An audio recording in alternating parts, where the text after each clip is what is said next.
How's it going, guys? Welcome back to the channel. Let's get this out of the way first and foremost. Yes, I have a microphone on my hat. I'm still learning how to use this microphone and trying to find the best placement. So try not to stare at it the entire time.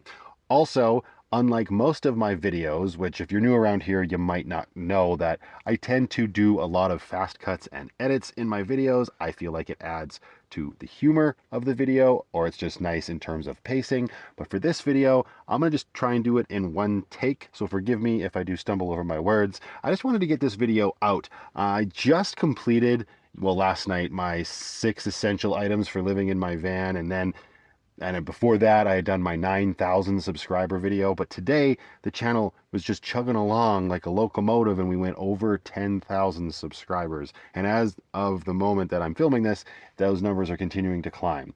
And I feel like I need to put out some sort of video, and I didn't want it to just be another rudimentary thank you, but I'm also very tired, so I don't want to stay up all night editing another video. So this is like a nice compromise. We'll just do a long take and hopefully it all works out for the best. And instead of me just coming on here and saying how incredibly grateful I am and welcoming all of the new people to the channel, which I do, thank you and welcome. I've said before, and I will continue to say this, it's very humbling, all of these people that want to stick around and all of the incredible feedback that I've gotten from the comments from a lot of these new faces. Is super cool. But I also didn't want to just do that and say, see you in the next video. So I figured it might be nice to do a Q&A. But before we get to that, I need to address the elephant in the room, because for those that have been around my channel for an extended period of time, they've known that 10K has been a goal, because I made the promise that when the channel reached 10,000 subscribers, I would do a 10-hour live stream, which, if you know me, isn't that big of a stretch, but I haven't been going that long in my last few lives. I'm already getting off track. The bad news is that the timing just couldn't be worse. I'm very thankful that we went over 10,000, but this weekend coming up, I've already got plans to like do some winter camping and get content to help move along the little bit of a story I'm trying to tell in this chapter of my van life. And then the next 2 weekends after that, I'm going to have my little girl. So, yeah, we're looking at maybe the first weekend in December to do that. I feel a little weird. I wanted to do like a live stream maybe next weekend, that I wouldn't be able to do 10 hours though. So let me know if that's something you guys want to do, or if you just want me to save it for the 10-hour live stream. That'd be fine too, but I felt like I should level with everybody. So let's not ramble on anymore. I got a whole bunch of questions from people, obviously. Yes, that's Penny down there in the corner. Hi, Penny. How you doing, darling? I got a whole bunch of questions from people. I got a handful of them selected here. We will just try to go through them, and I will try to answer them as quickly and succinctly as possible. We will start it all off with a comment, or I guess a question, from 805 Redneck, who asks, have you ever been broken into or theft? Which means, I guess you mean things from my van. I live in my van, obviously. I hope we all know that. This is Lucky, my tiny home. And no, I've never been broken into, and I've never had anything stolen. Feel like that's appropriate in that moment. I don't know what to attribute that to. Maybe it's because I'm in Canada, but don't get me wrong, there's plenty of crime up here as well. But no, in the interest of saving time, I have never been broken into. Thank you very much, 805 Redneck. What else do we got here? Okay, so there's a couple here that kind of go hand in hand. So from R to Guidever, yeah, totally butchered that. I'm so sorry. Please forgive me. There's something I would normally cut, but moving right along. They ask, the van is mobile. Why not go south for the winter? Even birds know to do that. So funny. And then also, it will be kind of the same answer. I had Michael Burke ask, what made you decide to live in a van, and why don't you stay in the parking lot where you work? You could be their night watch. Funny, my boss has offered for me to stay in the lot at the shop, and I could totally do that. But for the second part of your question there, Michael, and for the last question, I'm getting text messages on my computer. Hi, Happy Coffee Van Life. I have a daughter and a full-time job. So the full-time job and my kid is why I don't go south for the winter. And I don't stay in the parking lot of my work because I leave to pick my little girl up every day of the week, and I have dinner with her before I drop her back off with her mom. And as for what made me decide to live in a van, Michael, so many things. I I suggest you go back and at least watch vlog entry number 1 called Reboot Your Life, and I'm sure I will get into it in more detail going forward. The Cole's Notes version is I needed a huge change in my life that had come up against an incredible wall of negativity, and I needed to start living my life on my own terms. And van life, turns out, was the answer to that. Not that was the question, but I think you get it. All right, so that kind of answers those two. And then there was another one that kind of goes along with that. I just want to find who it was that asked the question. Oh, yeah, I need check boxes here. Check mark, check mark, check mark. Done, done, done. Donna Crimmins asks, how old is your daughter? She is 2 years old, and her daddy ain't going anywhere. Not that that was part of the question, but moving right along. I say that a lot. Oh, I'm going to come back to that. Underscore's been around the channel for a while. It's no offense. Calm down, underscore. Oh, where'd they all go? Oh, here we go. We already answered that one. This is what I would normally edit. RF Tech asks, do you talk to yourself when the camera is off? You seem happy and for the most part warm and happy. Do you read a lot or watch TV to pass the time of the evening? Please be safe out there and take care. Yeah, I talk to myself for sure. I've been doing that ever since I was little. My mother would always tell the story that she could identify me easily on the sidewalk from a distance, walking home from school, because I was the one waving his arms around and probably talking at the top of his lungs. I mean, I was playing Ninja Turtles. Come on. So now, yeah, I probably still play Ninja Turtles. I just don't record those moments. And I am warm in the van, and I would say I'm pretty darn happy these days, for sure. As for how do I pass the time in the evenings, honestly, it's a lot of editing my vlogs or filming my vlogs. A lot of the chunk of my evening and the weekend is taken up, as I said, with my daughter, which is like the most precious time and how I would want to be spending my time. And then I get up for work at like 6 o'clock in the morning. So I try to be in bed at a decent hour, but it's usually taken up with, like I said, editing or filming. If on the odd occasion I actually have some downtime and I don't have any of that stuff to do, uh, I have my Nintendo Switch. I used to play tons of video games. I don't really anymore, but in a pinch, the Switch comes in handy. And if you watched one of my most recent videos, I installed the means to have a projector in my van because I am a huge movie buff. You can see my little mini movie collection up there. I will watch that. I'm not so much a big reader, but my favorite book, I don't even know, probably to Kill a Mockingbird, if I'm being honest. We can get into that later, though. Great question, RF, if that is your real name.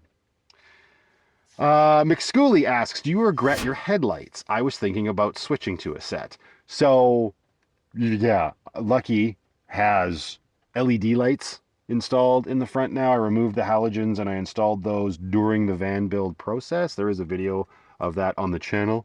I'll link it here if you want to go check it out.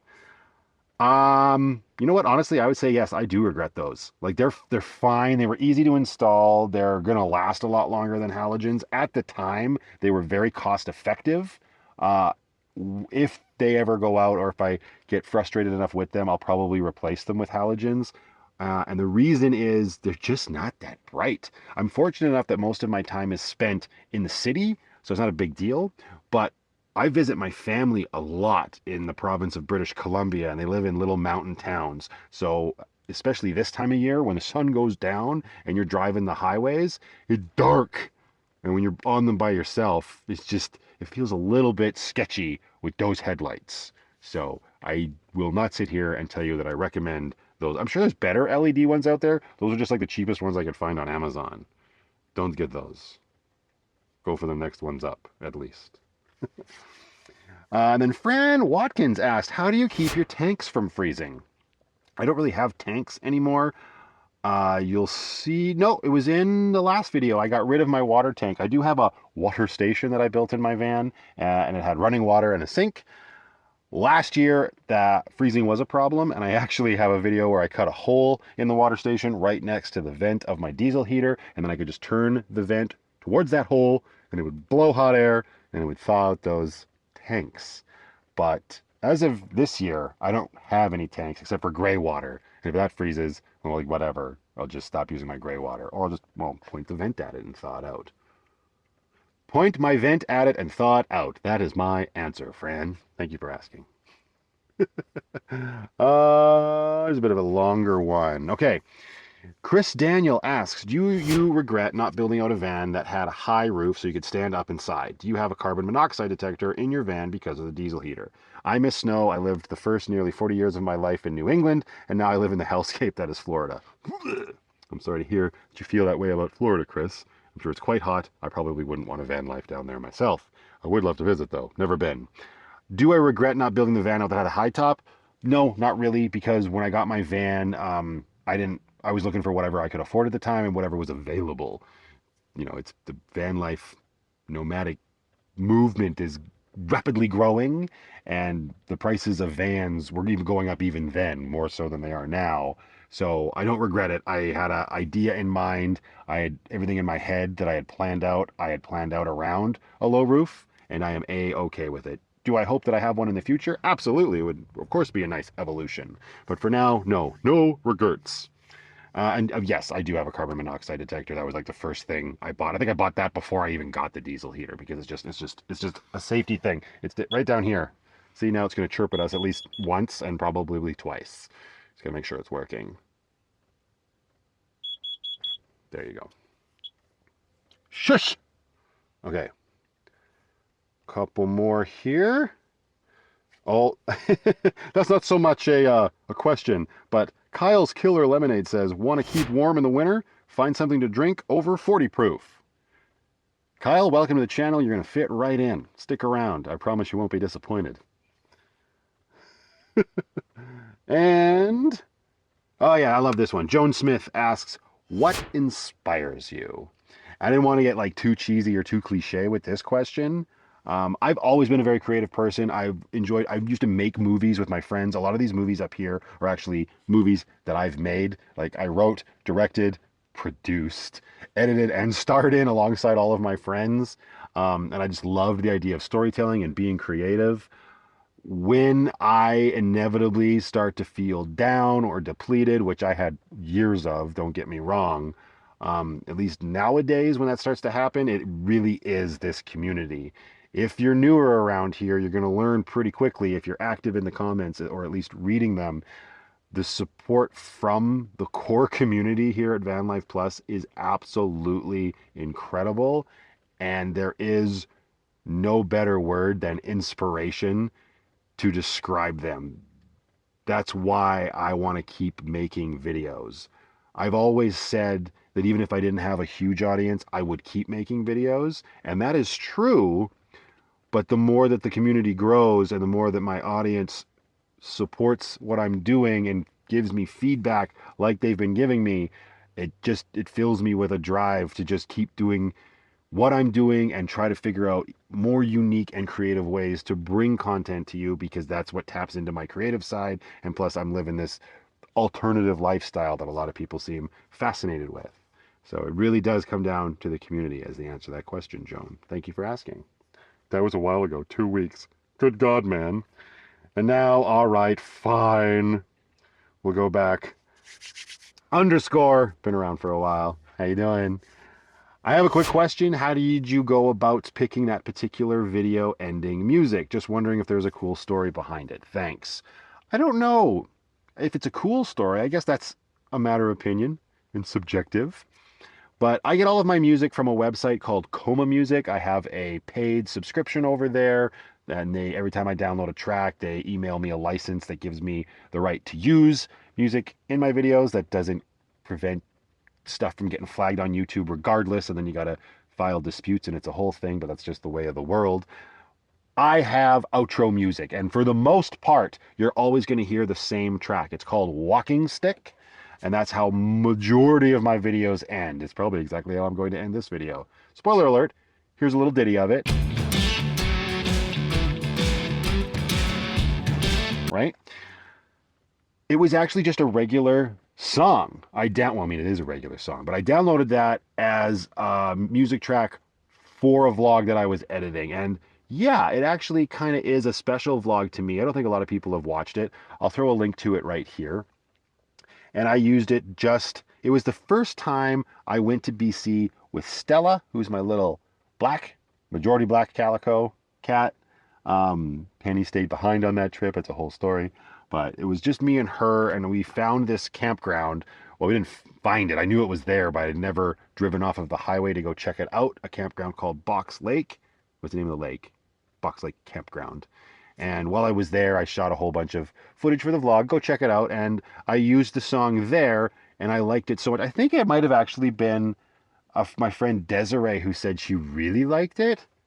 And then it inspired me to use it again in another video, but I think I just made it the outro music automatically. It's just so catchy. It always spoke to me. And yeah, it's just become the end music for all of my vlogs. Kind of like you're about to hear right now, because I'm going to wrap this up, you guys. Thank you again for 10,000 subscribers and counting. That is so cool. I didn't honestly think we would ever hit it. I mean, my logic side of my brain was like, it will happen eventually. But then when it actually happened, it was like, wow, that was quick. I did not see that coming, which is why I'm not prepared for the live stream. But when I have that more sorted out and ready to go, I will let all of you know. And until the next one, you guys, just go out there, be happy, be creative, be yourselves. Most importantly, be positive, and I will see you all in that next one. Cue the music!